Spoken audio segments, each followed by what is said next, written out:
السلام علیکم ګرانو پښتنو مجلس در سره شیر کوم ماخستن مطلب نن چې 26 تاریخ ده 11:30 بجې ماخستن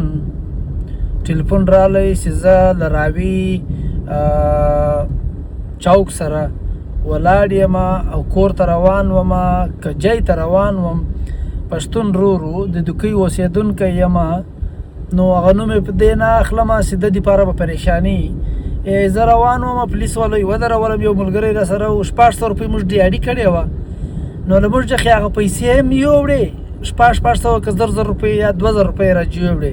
موبایل یې راجې وړ موبایل هم ډېر په مشکل ځینې یوړ هغه ما ملګری په چمیټه وویست نو ټلیفون یې له ما سره وسو ما ویل ته به نه جای ته ځې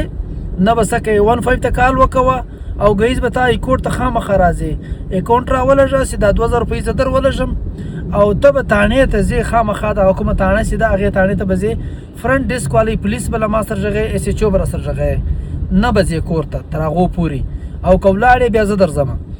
او اکاونټ راولږه پیسې زه در ولږم تا 2000 روپۍ دي زه یې درلږم هغه پیسې دي په ما دي او ګیز ایکوټ ته راتلې خرچه دي په ما د تګ او د راتګ راځې به زه پوهېږم ایس ایچ او پوهېږي تاڼه پوهېږي دوی ته پته ولګي چې دلته پښتانه لاوارثه نه دي چې ته به ما پښتانه دا رنګه ښکوي دی به مزدوري کوي او ته به یې نه پرېږدې نو بیا چې دی کله م ورغلی د نینې تاڼې مجلس به ورته وکوم تاڼې ته خو نو الفن درته یم په قسم درته یم کوم بل طریقه ورته ویلي ما ویلې که د مال سړی جخا میرے بچے سے آپ نے معافی نہ مانگی اگر آپ نے ان کے پیسے واپس نہ کیے آپ کے بندوں نے آپ کے چوروں نے पुलिस की यूनिफॉर्म में जो चोर फिर रहे हैं रात के वक्त तो खुदा की कसम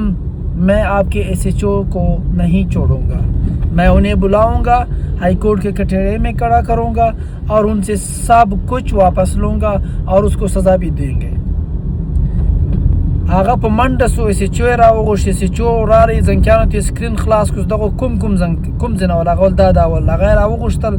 چې زر په باندې تاڼې ته ځان راورسوئ تاڼې ته رالو هغه وجوخې سپیان جوړ کړل هغه شکنځاوې ورته وکولې هغه څه یې ورته وویل چې هغه زنکیان انتهایي خوشحاله پیسې یې واپس ورکړې زنکیان یې تر جایه ورسول او زنکیانو چې معافي هم واخیستله او دا یې ورته ویل چې تا وکیل ته وایه چې خدای ته وګوره مخ ته مزید یې کیسه مه کشوه نو دا که ما سره رابطه نه وای سوی دا پښتانه خو د غریبان سوځېدلي ول ځینې وړې وې پیسې خو تر ما پورې څه اواز راورسېدو او د ما وس رسېدو بیا شپه ورځ زه نه ګورم قسم که بیا پاته ولري انشاءالله پښتون دې نه ځایروي بې ځایه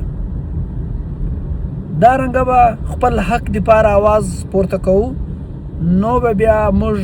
د یو په بل په ښه ورځو او خوند به کوي ما ته خو ډېر خوند را کوي دا رنګه مجلس بیا پولیس وایي سوړه مې بد ایسي پولیس ماماګان